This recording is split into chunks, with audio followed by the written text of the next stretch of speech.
Welcome to Focus Stack, the podcast where we layer conversations on creativity and photography.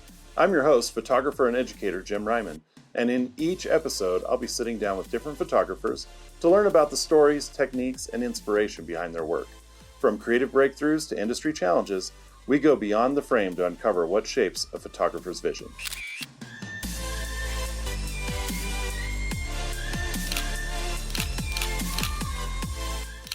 Hello, everyone, and welcome to episode 5 of the Focus Stack podcast. So, as we jump into this episode, let me just take care of some of those YouTube housekeeping things. I always find this part's the most awkward, so we'll run through that fairly quickly. So, if you're on YouTube and you're watching this and you want to see more, be sure to like and subscribe. It helps just make other people aware of the show and helps more people find us. So there's that. Also, if you're on Instagram, we have an Instagram account where I'll start posting different updates on episodes that are coming, and it'll just be a good way to know when things are happening. And then lastly, if you're a photographer and you would like to be a guest on the show, I have a link in the description both on YouTube and on Instagram, and there is a link there in the link tree to sign up to be a guest on a future episode. So if you think you'd want to come and hang out with me for an hour to talk about your work, that's how you do it. So with all that out of the way, let's get into episode number 5. Our guest today is Rick Souders. He's one of Denver's premier food photographers. Probably the premier food photographer in the Denver area. And he is also the co-president of ASMP Colorado.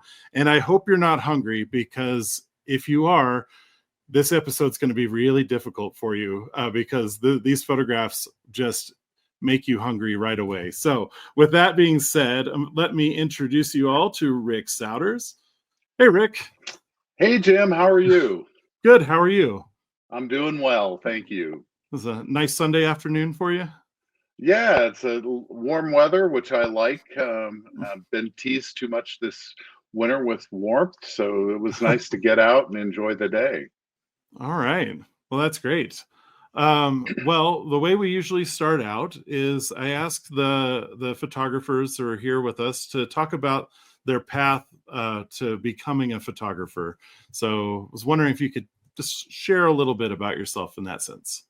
All right. Well, my mom was a portrait photographer when I was growing up, and my dad did leathercraft, taught it at a college, and did woodworking. So I kind of grew up in this creative family. Thought I was interested in chemistry and was going to come up here to Golden at the School of Mines. And I ended up in Golden, but not as a chemical engineer, as a photographer. Decided at the last minute to switch back to photography. I spent a lot of time when my mom was a portrait photographer in the studio with her and printing lots of black and white pictures and found all that stuff really fascinating. And the chemical engineering, not to offend anybody, but seemed too right-brained for me and too nerdy, and I needed to do something a little bit more creative. So I went off to art school, got a Bachelor of Fine Arts in photography from the Art Center College of Design in Pasadena, California. And then eventually made my way back to Denver, where I've been. And that's kind of how I started. When I was in Art Center, I had this fabulous teacher named Dan Wolf, who owned a whole block in Old Town Pasadena. He had a film production studio, a commercial photography studio, and a restaurant called Wolf Burgers. Oh. And so when I was in his class, I realized that food photography was a thing because I was doing more studio people and architecture actually at the time. And so when I met him, I started getting involved in food and assisted him on several shoots, and then that's how I ended up being kind of in the food and beverage industry. So, all right, kind of a fun path. Yeah. Do you want me to go ahead and pull up your work here? Sure. Yeah, let's do that. All right. Here we go. Okay, hold on. I came prepared. I've got my napkin here and my silverware, but it's probably I won't get to eat anything today with this. Well, I'm excited to look at your work because every time I'm all like, man, that looks so good. so Jim, another thing in my path to food and beverage photography, when I decided to move back to Denver, I was a studio manager for a little while at a company called Melick Inc. And then um, a funny story, took a friend of mine on a tour of the Coors Brewery. He's a wildlife biologist, and they actually had a biology position open that he was interested in applying for. And I went out there with him, and they had a creative photography position open. And he didn't get his job, and I applied for the creative photography position, and I got my job. And so I worked at Coors for like 7 or 8 years. So that's kind of how I ended up on the beverage side of the aisle. So that's why I do both. You find a lot of food photographers that kind of just stay in food, but I do both and love both. So I always have a lot of people ask me about the pink flying donut Oh that's yes. Should I click right on it? there in the. Yeah, go ahead and click on it. Oof. It's people ask how that was done, and it's just it was actually a lot of work with 2 assistants. We had 3 dozen donuts, and we kept dipping them into the pink. And then the pink was actually, we tried to find a paint that was the same consistency as frosting, because all the pink frostings that we found were really wimpy. And just collectively, we all decided we wanted pink on black. So that's how that ended up. But I So had, that's paint, not frosting. that's actually paint. Yes. Okay. One of the crazy things that food photographers do is sometimes alter. But since this wasn't for a client and it was just for a portfolio piece for the studio, we decided we can do what the heck we want. So we switched out the frosting for paint. Wow, and that's how it's getting all those strings. I always wondered, but I didn't even think that it might be like, is it like a house paint, like a? Yeah, it's just a regular indoor, the semi-gloss pink house paint. When I went to buy it, the people wanted to know what we were painting, and they got a good laugh because I told them donuts, and they had no idea, and they didn't ask any more questions either. So, but I had. Is the donut actually being like flicked, like thrown and spun, or is it on like a drill or something? No, I actually had 2 assistants. This was all done by hand because I love torturing myself. But I had an assistant who would dip the donut into the pink and then flick his wrist to get it to spin. And then while he was doing that, I had another assistant with a plastic cutting sheet, and we had all of those little sprinkles laid out into an orbit, and she threw it while it was spinning. And of course, so you have the timing of the camera catching it in the middle of the scene, the spinning, and the orbit. And we went through about 3 dozen donuts to get this one image. And there was really only one image that I ended up liking.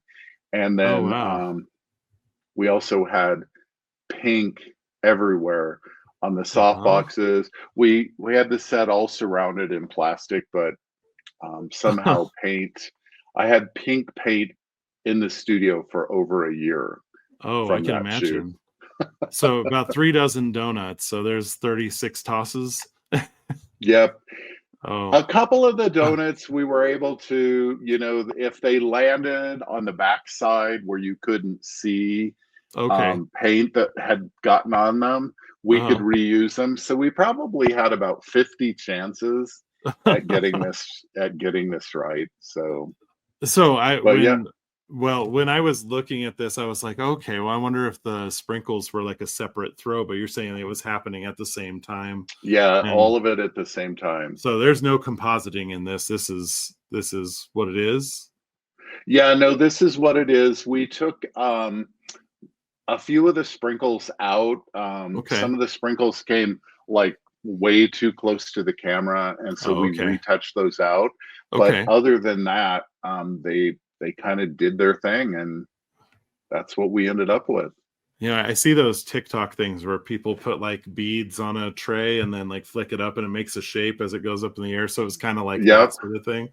Yeah, it is. I mean, it's amazing when you lay it out how you want it and throw it. There's a brief moment where it actually does that before it just randomly scatters and goes everywhere. And I Oh, had sprinkles. Uh, I mean, I still hate sprinkles to this day because they were everywhere. They were in cabinets, they were on the floor, they were, yeah, you can't imagine. oh We man. went through tons of sprinkles. We went through like 8 or 9 jars of sprinkles. Yeah, I imagine they're all stuck in the paint that's all over the place as well. Yeah, we just, oh my gosh. Yeah.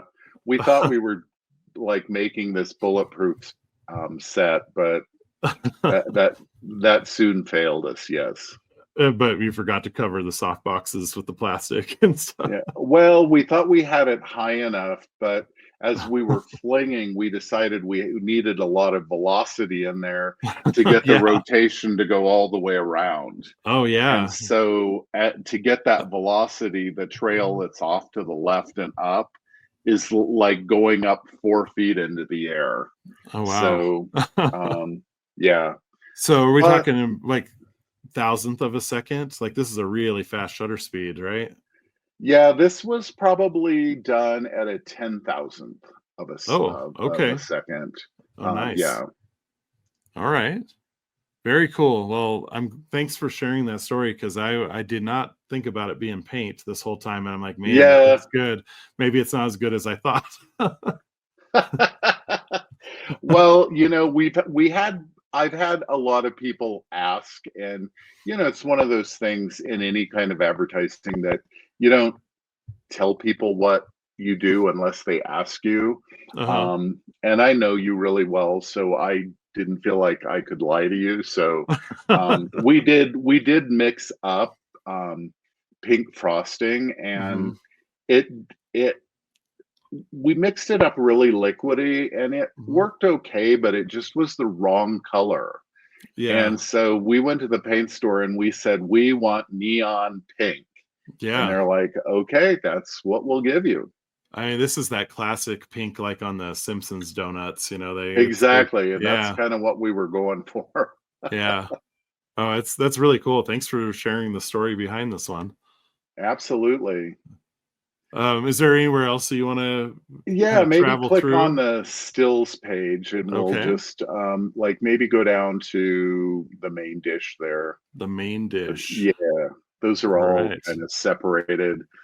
Oh, wow. Um, yeah, so you can kind of get an idea there of um, all the stuff that we do.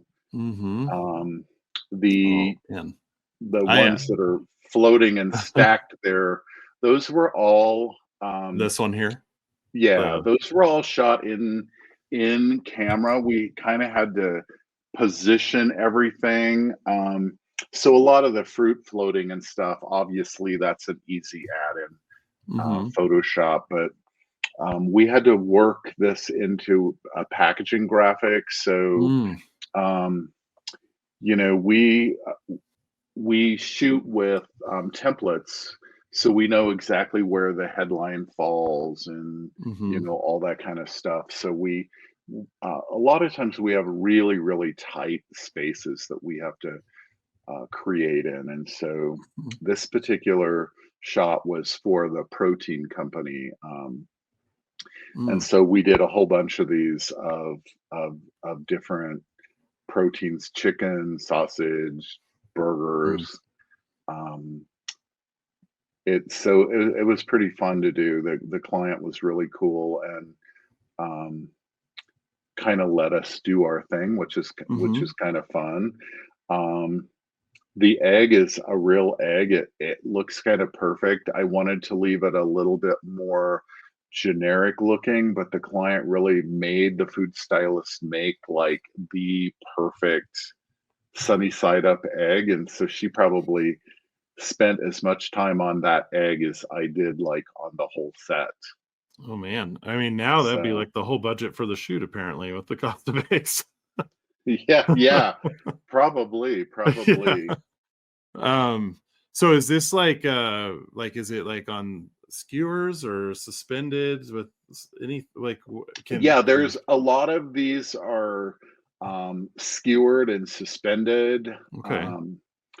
through the background, and then obviously all the berries and everything were shot separately, but we actually poured the syrup over it and had to do all of those things to make it you know, fit into the package and look appetizing and Yeah. real. And this was all for a product that was vegan, non-meat, Oh, okay.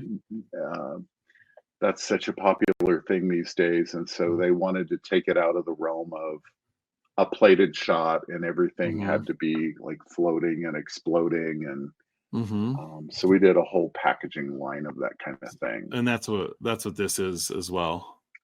Yep. Yeah. Yep. Very cool. Yeah, that one. Oh, sorry. Yeah, go ahead. Yeah, go ahead. Oh, I was going to ask you about the pour on the syrup. Like, is this something that like you pour a little bit and then you take the composite the best pours, or is this like one we shot? do a lot of that, and this was probably like 3 or 4 pours. Okay. We had the general pours, but then I have a great digital retoucher. His name's Jim as well. Oh, okay. And he's awesome. And so we collaborate a lot. He comes in for all the shoots, and we kind of talk about if we're going to composite something, like where the syrup's going to go and what angle things have to be at. And even with that syrup, I mean, we had to do the syrup several times, and we kept thinning it and thickening it just to get it the right consistency. When you say thin it, are you adding water to it, or are you warming it up or cooling it down? Either warming it up to thin it, or if it needs to be thickened, we add a thickener to it. Okay. And then if it's still not thick enough, then we cool it down by putting it in the freezer. And so it's just a matter of playing with it. But there's a lot of food products like that just work well at a particular temperature. Okay. Yeah. So you can probably migrate back up to the maybe go down to like sweet treats, and you can see some of the crazy desserts and things that we've done. I like I this. kind of wanted to this pie here. That's fun. Yeah, I wanted to take you to this page because like that pie and the stack of cranberry biscotti cookies above it, those are all part of our food blog called deliciouslydifferent.net. And we have over 100, we have probably now about 500 recipes on that site. And you can link to that site if you go up under our header, and it'll take you to blog. You don't have to do that now because it's easier to see this way. The blog is formatted as a cookbook. Okay. So you can go in and pick sides, main dishes, holidays, drinks, breads, Oh, um, nice. Okay. and it pulls up the image and the recipe. And for those of your audience that are interested in that, you can actually print them out, and they print out as recipe cards Oh, with that's the cool. photos so you can So, see what you're doing. and so But that's right up here in the blog, yep, up in the header there. Okay. yeah. And then if you widen that back out, I can just show you a few Okay. other things that we, yeah, just go back. There you Sweet go. treats. There we go. Okay. Um, so like one of my favorites is that s'mores image with the flame behind it. Uh-huh. I know And you love that, s'mores. yeah, I do. And this was actually, this was shot for a client for a coffee creamer Oh, that okay. was a s'mores flavor. And Okay.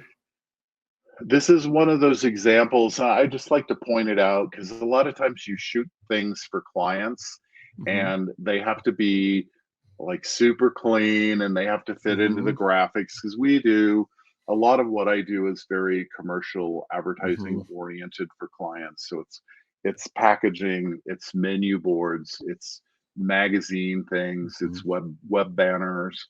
Mhm. Um, and you never want to knock my clients because I love all of them, but a lot of times they'll give you an idea and you'll have to shoot it for a particular layout. And this is a great example. When the client left, I told my team, okay, we have to do this shot in my style, the way I want to see it.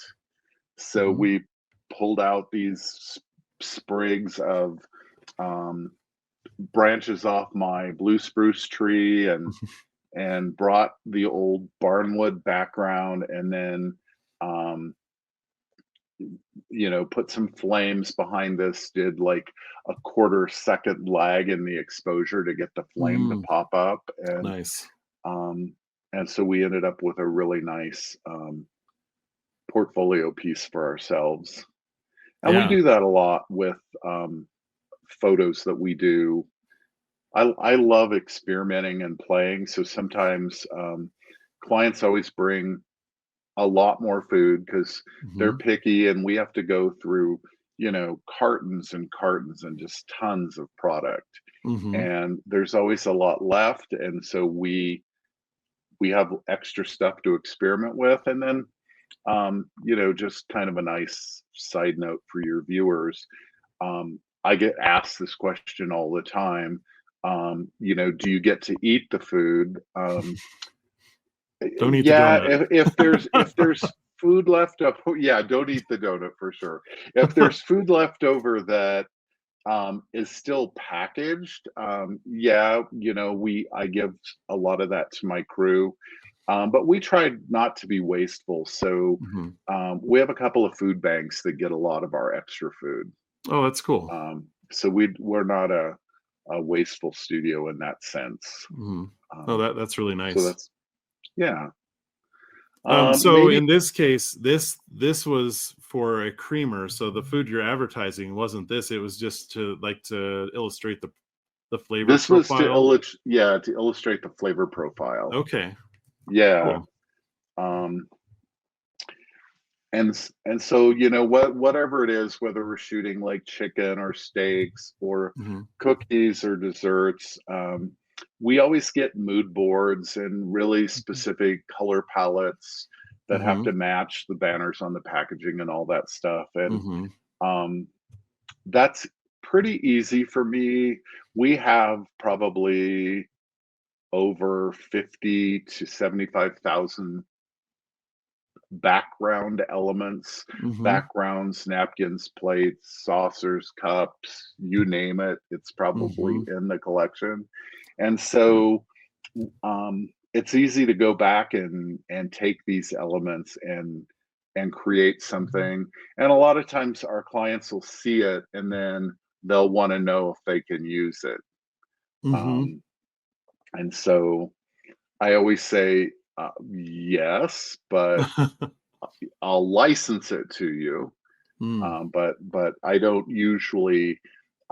Occasionally, if we get done early and they know I'm playing, Mm-hmm. I feel kind of compelled to let them, if they want to use it for internal use within the company, I'll usually let them do it. Mm-hmm. There have been times when people have seen things that we've done and they've liked it better than what they've directed us to do, and then they've come Mm. back to see if they could purchase that for packaging Oh, that's rather cool. than the image that they've commissioned us to do. So, uh, um, I kind of want yeah. to go back to the collection of things. Like, I've seen you like in your old studio how you kind of had like the I don't know, the library of flatware and substrates and stuff like that. But like, how do you go about like when you're building that sort of collection? How did it get started with it, and like how has it grown? Like, what are you looking for when you're out and you find just random plates and stuff? Like, what are you thinking? Well, I have an interesting background. When I got my degree in photography, I also studied graphic design. So I have a Mhm, minor in graphic design, and I also studied psychology and color theory and color psychology. okay, And yeah. so I have a really good knowledge of how colors work together and how texture works. So when clients come to me, um, it's easy for me to visualize the props that I want to get. Mhm, And I'll either have a prop stylist at the beginning. I use, everybody has to start out somewhere. So in the beginning, I was the photographer and the prop stylist, and I mhm, would go source the surfaces and all that kind of thing. mhm, And then as we started to grow, I have prop stylists that I would give a list of things to. Um, and the fun thing about that is they can shoot me camera phone photos of props while they're out shopping, and I can say mhm, yes, no, or buy both, or get the whole set, or whatever. mhm, Um, and so, you know, one way that I've sold that to clients is just, when you're shooting, a lot of people, there are some big name photographers that have giant prop collections just like mhm, mine. mhm, Um, but one of the ways you can get there is, you have to put props in the budget. And so you have to charge the client for that. And a lot of people put money in there to take the props back. mhm, So, but you have to always realize that when you're doing that, you're paying your prop stylist time and mileage to go back mhm, to all those stores. And then a lot of those stores they have relationships with, and they'll charge anywhere from 10 to mhm, 25% restocking fee. mhm, And so I started telling my clients, um, if these are things that you think you want to use again, they're going to go in my library and mhm, I'm going to own them, and you're mhm, not, even though you're paying for them. And when they got confused about that, I said, well, I'm happy to pay the prop stylist to take everything back, but mhm. it's going to equal probably the cost of the props to Yeah. take them all back. And so that's how I started building up a prop collection. Some clients were really into it, and would come back to us, and they would have their favorite cutting boards and plates and all Mhm, that.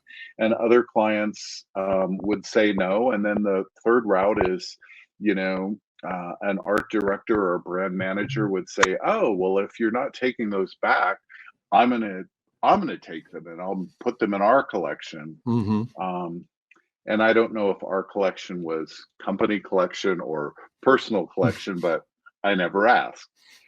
Um, so, but yeah, so it's just grown over the years, and we've had like two giant studio yard sales to kind of thin the Mhm, collection out, so we could mhm, get rid of old stuff that I'm tired of using and start mhm, repurchasing new stuff. But yeah, that's how that kind of came about. mhm. I mean, we were out at Um, dinner recently, and you'd made a comment about sometimes you'll come across something at a restaurant and find a way to ask if it's for sale. You think you could use yeah, it in a shoot? I thought that was pretty I funny. I do. I will, if I see like a unique piece of pottery or glass, or especially cutting boards, because if you go to a steakhouse Mhm. and there's this really gnarly beat up cutting board that you see walking around, like I'll stop the wait staff and say, "Hey, that cutting board that just went by, like, can you go get your manager and tell him I want to buy that?" And they always think it's a joke until they realize it's not. And then they'll go get the manager. And I always get no. 100% of the time, I've been told no. And then I usually get up from the table and I follow the manager back to their station and explain more about what I do and tell them, you just tell me the price you want for it and I will pay, your restaurant for that cutting board, and then 9 times out of 10, I can talk them into selling it to me. Yeah, was it a charcuterie board that we saw at the or charcuterie board Yeah, at the it was. It restaurant? was a That's yeah, charcuterie board. yeah. Yep. So I've done That's that with funny. napkins and silverware and glass, plateware, glasses. Because restaurants can go to these big supply houses all over the Mhm, world and find really unique pieces that that you or I would never find because they have yeah, to order like 100 cases of them. sure, And I yeah, just need two for uh-huh, photography. I yeah. usually want like the hero and then one that the food stylist can work with. So if it's plateware, I always try to nab two of them. Okay, yeah. In the case of like surfaces, are those like boards that you're kind of picking up like the Home Depot or something, or tiles or things like Boards, that? tiles, floor and decor is a great resource. Mhm, I grew up out in the high prairie, the high plains of Colorado, and so I know a lot of people that own farms, and so they mhm, just let me go out and tear up, you know, old boards like underneath that mhm, s'more shop. Those are mhm. boards off of an old barn. Nice. Um, and I just so I do that, and I also some of them have props sets builders Mhm, will paint or burnish or burn, create mhm. whatever we need. So yeah, it's fun. Yeah, We that's probably cool. have over 100 surfaces in our collection. Cool. Yeah, so you have like a dinner table, a picnic table, this just with Yeah, we board have, just the top, few boards that you need. and in multiple colors. Uh-huh. Yeah, Nice. so yeah. Maybe go into the stills and go down to splashes and pours, Okay. and we'll talk a little bit about those. Those are kind of some of the signature things that we have been known for over the Mhm, years. Maybe scroll down a little bit, and I'll point out a couple. The On that middle one there with the martinis, okay. the triple martinis there, This one here? glasses, yeah. That image, the green image, and then the amaretto with the cherry dropping into it, all three of those were winners at the World Food Media Awards in Australia. Oh, Um, congrats. and yeah, we were the only photography studio that ever won Best Beverage Photography 3 times in a row. Oh, nice. And those were the three images, and the This one the here and tr- yeah the yeah. yeah through the martini with the olive. And that one was fun because that was all done in camera, and then the olive splashing, we did several versions of that, and then stripped together what we liked. Mhm. We wanted the olive to look real, and a lot of times there was so much black bubbly stuff around it Uh, that it didn't show. But we kind of liked how the glasses stacked up, and each mm-hmm. glass has that shimmering liquid level to it. Uh-huh. But a lot of those, um, a lot of that kind of stuff is just signature stuff I love to do. We shoot all of our drinks and beverages between a 10,000th and a 20,000th of a second Mm. to get these really crystal sharp Yeah. splashes. Yeah, and I'm just looking at right up through the top of that green splash there, like just these little droplets all around the outside. And same with all the clear ones too, but it's yeah, you really captured them as they're flying through the air. Yeah, those have been really fun. There's one I don't know if it's in this set or not. You'd think that as a photographer, I'd probably know what's Well, in you shoot my a lot. portfolio, but you you have a lot of there stuff here. the blue splash with the yeah This one? that one. Yep, that is one of my favorites, and that is one of the oldest images in my collection. Mm, That was shot on 4x5 transparency, Fuji transparency film, mm. zero retouching. Wow. So that was all in camera back in the days before um, digital cameras, and we didn't scan it and put it into Photoshop. It's just as is, and that So was wow. a lot of work Yeah. because you have to, for people that might be interested in splashing photography of any kind, whether it's cosmetics, you know, beverages, beers, Mhm. wines, anything like that. You have to understand that after every splash, your set is a complete mess. So you have Yeah. to have dozens of glasses like lined up of the same kind. The very first time I tried one, I thought, oh, if I just have two or three glasses, this will be perfect. And then I realized, oh, I've got to wash them and then I have to dry them and not have any fingerprints or watermarks on them.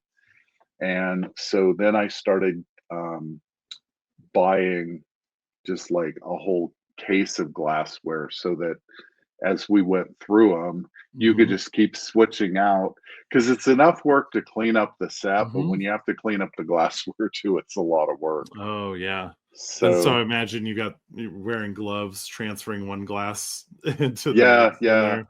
I mean, Yeah. it looks simple and easy enough. But I always tell people it's a combination of science and luck. Mhm.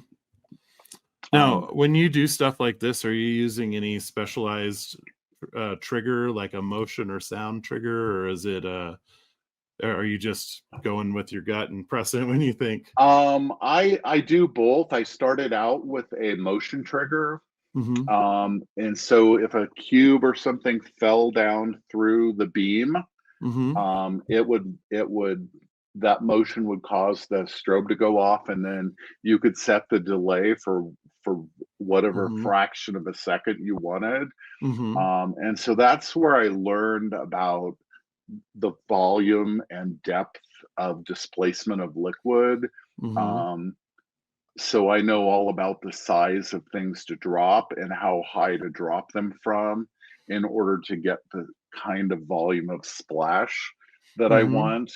And then, partway through, I just started shooting things and dropping things and not Mhm. using the trigger because I had done it so Mhm. many It's times like that muscle memory. it it's not, it's not as easy. You probably get about every third one the way you Mhm. visualize it, but Mhm. you don't have to have a trigger to get pretty incredible splashes. Mhm. But if you want them to be sharp, you have to do a really really fast shutter. Yeah. Um, Um One thing I was going to ask you about, you kind of do a thing where you do like 100 drinks of summer or something. Is it 100 drinks? Yeah, Uh, I was just gonna say there's yeah. probably some in the hot and cold drinks maybe. Okay. Yeah, there's probably some in there. Yeah, like the drink on the very far right there with the things sticking out of it, the Uh-huh. leaves. Uh-huh. Um, that's part of my 90 drinks of summer. Or 90. And Yes. so I just started this, you know, 10 years ago, a friend of mine, we were out having cocktails and I was shooting with my phone and he was like, "Are you going to post these?" And I'm like, "Well, yeah, that's what I do, you know. That's I take photos and I try to post them where possible." And he was like, "Well, you should do that all summer long." And so the more we sat there and drank, the more we decided, "Oh, wouldn't it be cool to do the 90 drinks of summer?" So the That's how first couple podcasts of happen too, Rick. yeah, well, the first summer, well, actually, the first 2 years, I would just invite friends, like, once a week, we'd get, like, 4 or 5 people, we'd go somewhere, everybody had to order a different drink, and then they couldn't drink their drink until I took it somewhere in the restaurant where I could photograph it and then bring it back to the table so they didn't all look the same. Um So you're wandering around with your friends' drinks in the restaurant and Yeah, I placing was, around? you know, at first people, you know, wait staff would come over and ask you what you're doing, and then you'd explain it. And nowadays, restaurants are like so used to that. They're like, "Oh, another Mhm. social media influencer. You know, we're just going to leave them alone because if we talk to them, they'll just waste our time, right?" You know, so now he cares, but what happened was I started posting these drinks and then people are like, "Well, I wanna know the recipe." Then I'd have to Mhm. go online and find that restaurant, and I'd have to, like, see what was in the drink, Mhm. and then I would actually have to make the drink because they don't, you know, when you order a drink, it Mhm. says tequila or, you Mhm. know, whatever the vodka or bourbon, it doesn't tell you, like, 2 ounces or quarter ounce or whatever. Mhm. So I found myself with a couple of my friends saying, "Well, I really want to make that." So then I started making a few cocktails, and then COVID happened, and I'm like, Mhm. "Oh crap, I can't take friends out to bars anymore. So I've got to like switch this up." So I started doing 90 drinks where I had to make the drinks myself and I had Mhm. to get all the ingredients for the drinks. So then that stuck, and every year people wanted the drink and the exact recipe. And so we did that for 10 years. So last summer was the end of the 90 drinks of summer. So we did 900 drinks over 10 years. Wow. That's a lot of drinks. And so did you start this before you started the blog where people could get recipes? Was it kind of I did. Well, okay. it was kind of about the same time. This Okay. probably preceded that by a year or two. Yeah. Okay. Oh, that's cool. Yeah. So, um, you know, we're always looking for fun things to do. Like usually during December, we do the 12 desserts of Christmas to Mhm. kind of augment the 90 drinks of summer. Yeah. So you know, we're always looking for fun, um, kind of ridiculous things to keep us busy. Yeah. Oh, that's great. Just kind of click through some of these. Oh, that looks fun. Yeah, Uh, all of these were, you know, pretty drinks are really fun. You know, people are like, "Oh, that, you know, how do you get them to look so good?" Well, it's we use a lot of acrylic ice. mhm. Um, some clients don't let us; they want real ice cubes, but I love acrylic ice because you can get it in any size that you want somebody to make it in, and you can Mhm. um, and it's clear, so you can light through it, and it's like really beautiful. Yeah, doesn't ice Um, need to be made a certain way if you want them to look clear and stuff? Like isn't there like yeah, you if you're can. using real ice? Yeah, if you use ice, like you find the square cube in like a nice old fashioned and a bourbon, Uh-huh. that's made from an ice company. Like, for example, the Denver Ice Company does that. And it's Mm-hmm. just a matter of the process to keep the oxygen out of the water. Okay. So, because the bubbles are what cloud and freeze over. Yeah. And so they have a particular way of doing it. So every city has a place that will do clear ice, and you can buy it from them. Hmm. Um, Um, what do you think some of the biggest misconceptions about food and beverage photography are? What do you think? Like, what is it that people think that's maybe not quite true, and what are things that are maybe more true than they realize? well, I think one of the things, Jim, I get hit up the most about is people tell me you suck. You make all the food in the drive-through menu board look really good, and then I order it, and it's like smashed in a bag, and it's like it just makes me so mad that the food on the drive-through menu board looks so good. And I hear that a lot about burger joints. My burger is not 8 inches tall when it's built. It's like squished on a plate with the fries, and you make it look so good. And so I get that constantly. I think what people don't realize is like the process. Mhm. Even though we make food look a lot better than it comes to your table at a restaurant or a menu board, in some cases there are places that do their presentation matches the photography, but I think people don't understand that we try really hard to follow the builds on recipes. So if Mhm. a burger is done a certain way, or if we're shooting chicken nuggets for a client, Mhm. all that stuff is weighed and measured. And so we're not cheating on the volume and quantity of the food. We're cheating on the visual aspect of the food. So, Mhm. like if a cheeseburger comes with two slices of bacon, we just simply cut those two slices of bacon in half, and you see all four of them sticking out. Okay. So Yeah. it's a little deceptive, but we've still used, the right quantity of Mhm. bacon.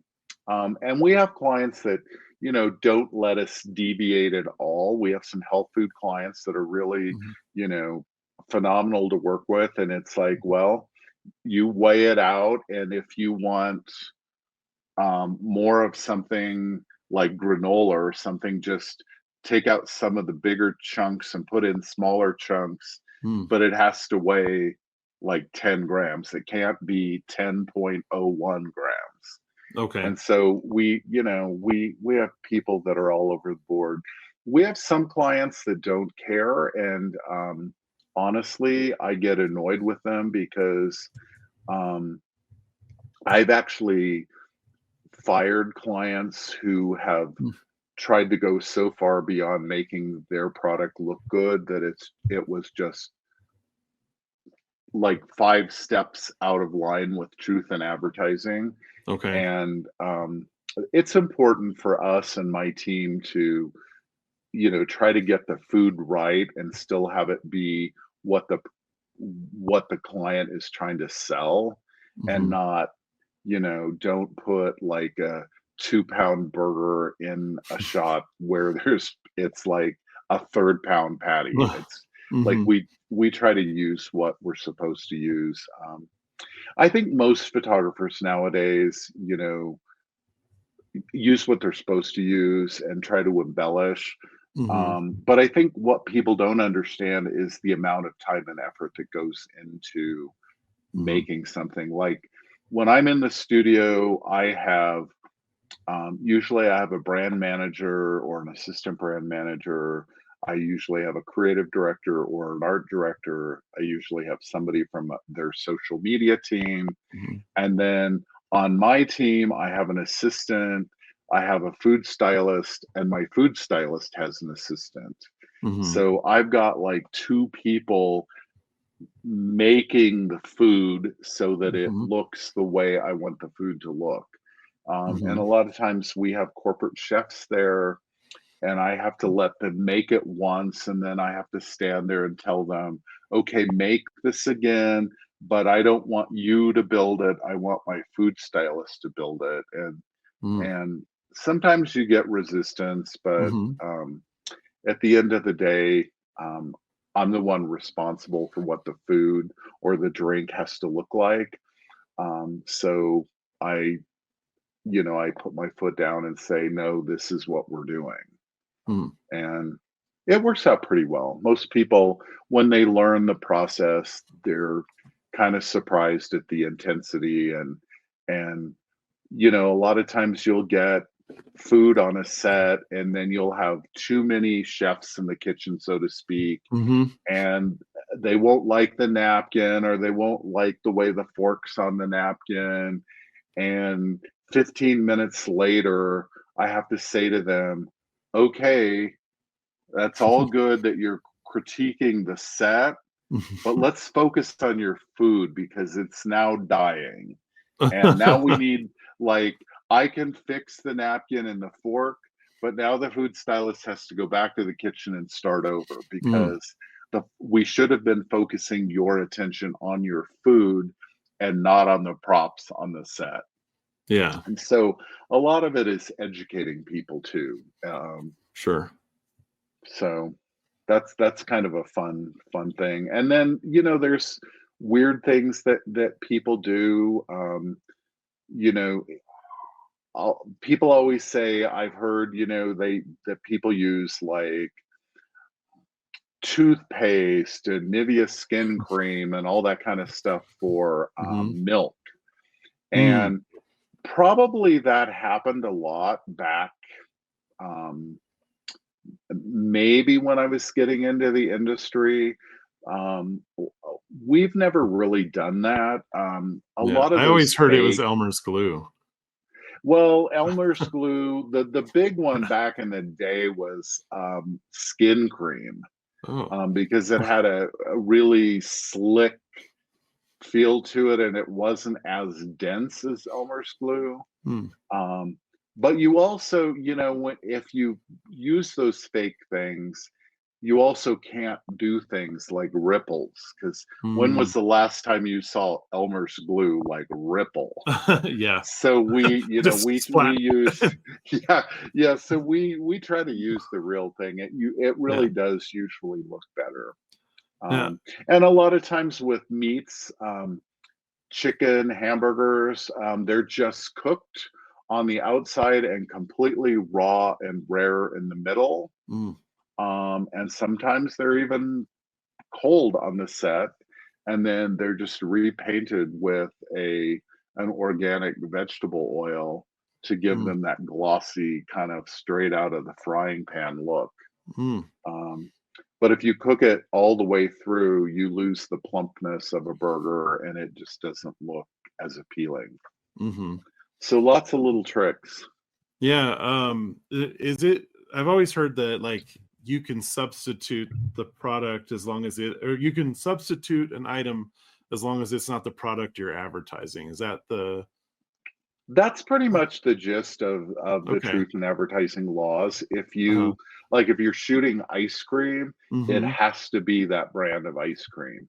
But if you're shooting like a waffle or Mhm. something and you want a big dollop of ice cream on it, Mhm. you can use fake ice cream. Mhm. Um, I love fake ice cream because it can sit there all day long and it just gets better and better looking, as opposed to, when you shoot ice cream, all ice creams have different frost points, Uh-huh.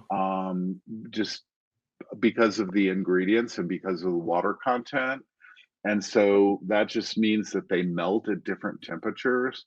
And to do ice cream correctly, you really need multiple freezers dialed at different temperatures, and then you go from colder to warmer as you move Mm. the balls of ice cream. Oh, And interesting. Okay. then when they're on set, usually you float dry ice over them so that they don't melt as fast.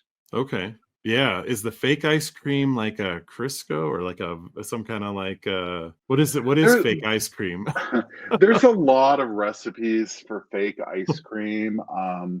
I think an easy one, if somebody wants to try it at home, is just take powdered sugar and mix it with those canned cake frostings, the kind that Oh. you peel off the top and like Uh-huh. you the vanilla frosting, and you mix it to the consistency that you want it, Hmm. and then scoop it with a big old ice cream scoop or whatever. I mean, ice cream scoops come in like 20 different sizes, but Hmm.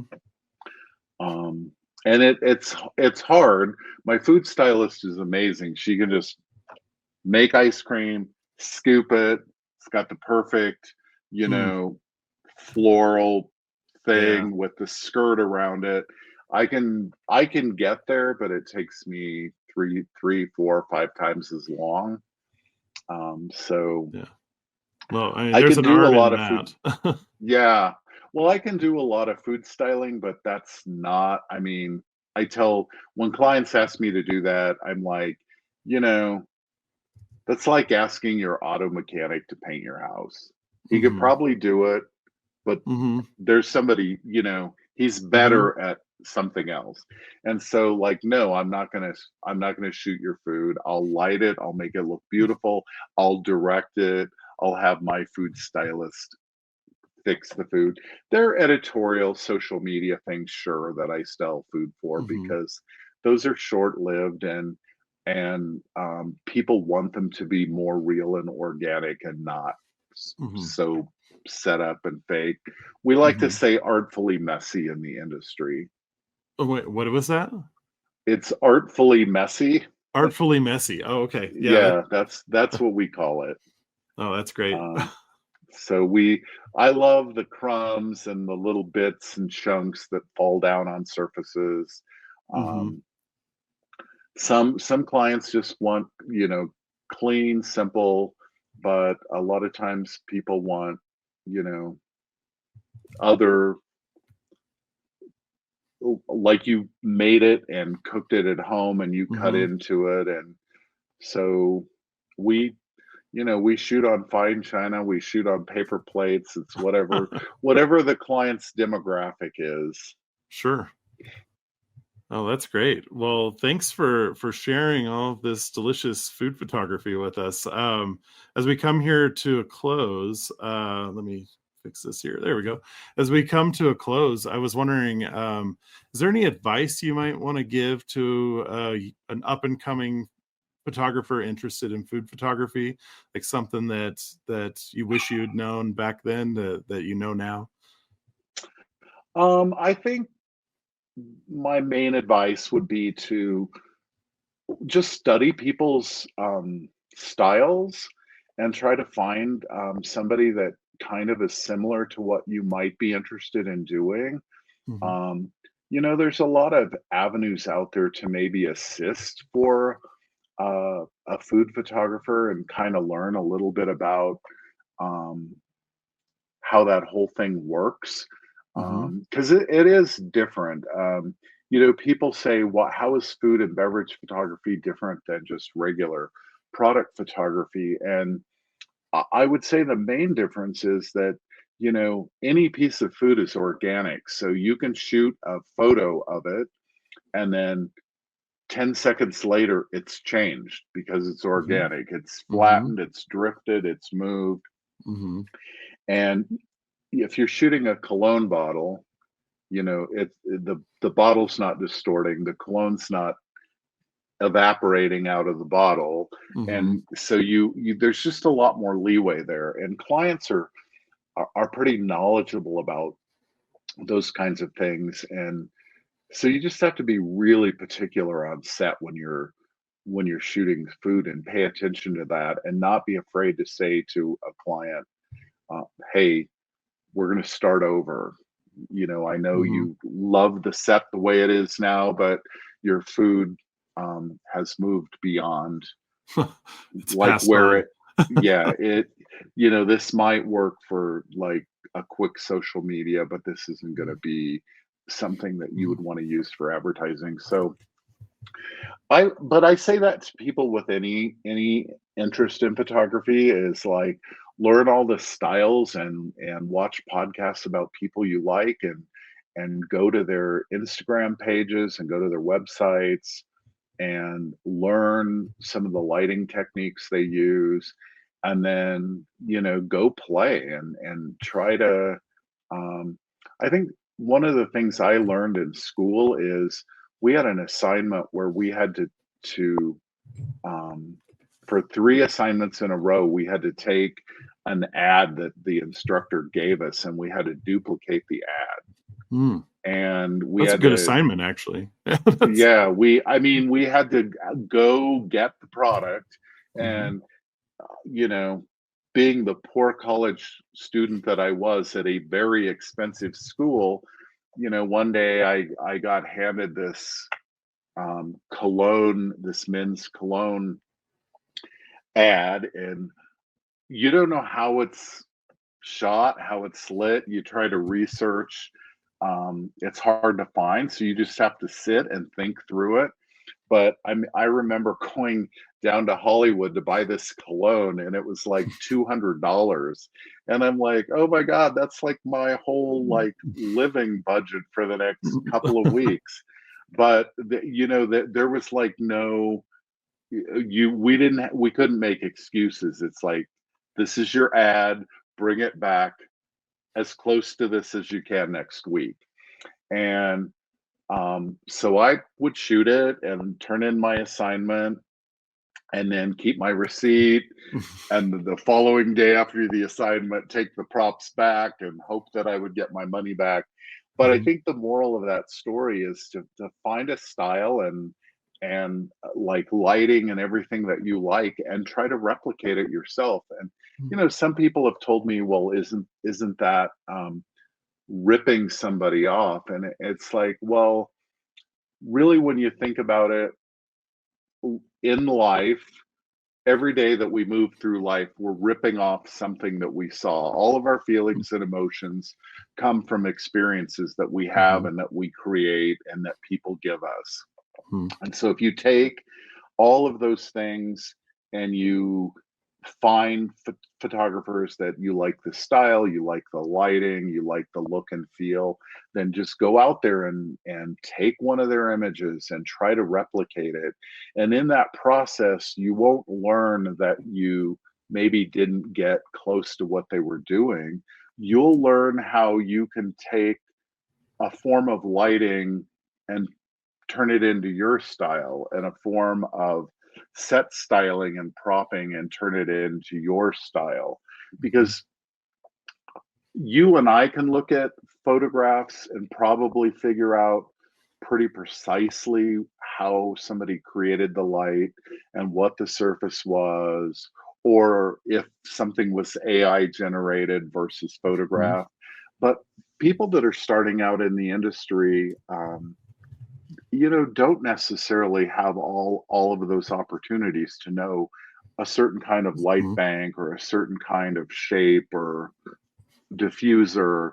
And in the process of trying all those things, you may suck at duplicating the image that you were trying to copy, but Mhm. you probably are going to stumble onto something that's uniquely you and that's really cool. And then you can move forward with that. So that's Yeah. what I encourage people to do. No, I think that's great advice. Just, yeah, I mean, try to learn from the people that know what they're doing, and then you'll figure out yourself along the way. Yeah, I mean, I in that assignment, I got close on one of the ads that I was given, and I was really far off on two of them, but Mhm. I learned more on the two that I was way off on, because Mhm. I actually learned more about diffusers and light banks and the proximity of light to subject and how the light softens and gets harsher as you move the light back and forth. Hmm. Um, and that was a really cool experience. So Yeah. encourage everybody to try it. Yeah. I do have one more thing. I realized that in the introduction, I did not mention that you are the co-president of ASMP Colorado and the sponsorship chair. And I was curious if you had any words to say about professional organizations, because I know you've been an advocate of ASMP for a long time. Yeah, I mean, I'll probably be giving away how long I've been in the industry, but I looked it up this week. I've actually been a member of ASMP, which is the American Society of Media Photographers, for 34 years now. I joined Mhm. the organization back in my 20s and have been a member ever since. And for everybody out there that doubts why they should join a professional organization, I say to you, um, there are several reasons. One, it's always great to get together with your colleagues and be able to talk about what they're doing and what you're doing. And I find inspiration in that. A lot of people like to go it alone. And I think for a while, was the go it alone guy. And then I learned that the more people I was around, the more inspired I got by seeing their work and what they were doing. But the other big thing is all the seminars and workshops, and I've taken advantage of the legal counsel services that Mhm. ASMP has to offer. They help me navigate through a couple of really nasty, sticky client situations, Mhm. which I don't think I would have been able to figure out on my own. Um, and then as a result of being a member of ASMP, I actually started lecturing, and it went from the assistant level of ASMP and learning and doing and participating to traveling around the country lecturing to other photographers at things like Photo Expo, and went to Seattle, Portland, Atlanta, Los Angeles, San Francisco, Chicago, and have lectured to a lot of other chapters on different topics of photography, usually not food and beverage, but more about business Mhm. and how to navigate communications and um, how to light things. And I do show examples of my food and beverage photography, but I find in my lectures they're much more educational about the actual process of the business. Mhm. And I always want to tell people that, you know, if you take a score of 100% and you are 80% creative and 20% good at business, and the guy next to you is 80% good at business and 20% good at their creative photography, that person is always going to make it much further than you're Mhm. ever going to get. And people say, why is that? And, just think about it. We're all creative, and creativity is the way you see, Mhm. and that vision is unique to you, and nobody gets it until you sell it to them and you show it to them. And so if you're an isolationist artist, which there aren't too many these days with all the visuals that fly around the world every day, um, then you're not going to be good at business. But somebody that's really good at business and mediocre at photography is always going to be a lot more successful. That's just the way the industry works. That's the way business works. And so, focus on your creativity and be you, but learn to communicate and learn business skills and learn interpersonal skills. And you that goes back to ASMP. If you're Mhm. a member of an organization and you start meeting people and associating with people, you start to learn all those skills. And it Mhm. really does help you at the end of the day.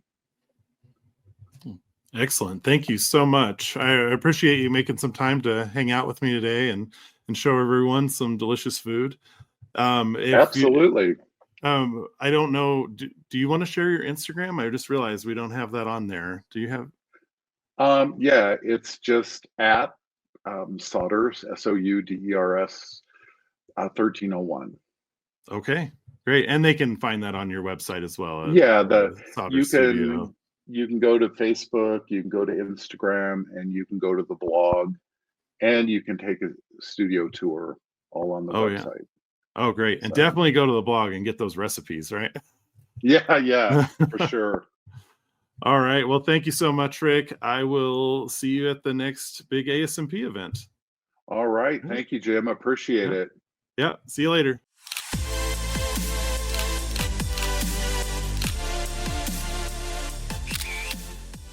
If you enjoyed the show, please like, subscribe, and leave us a comment. It helps us connect with more photography lovers just like you.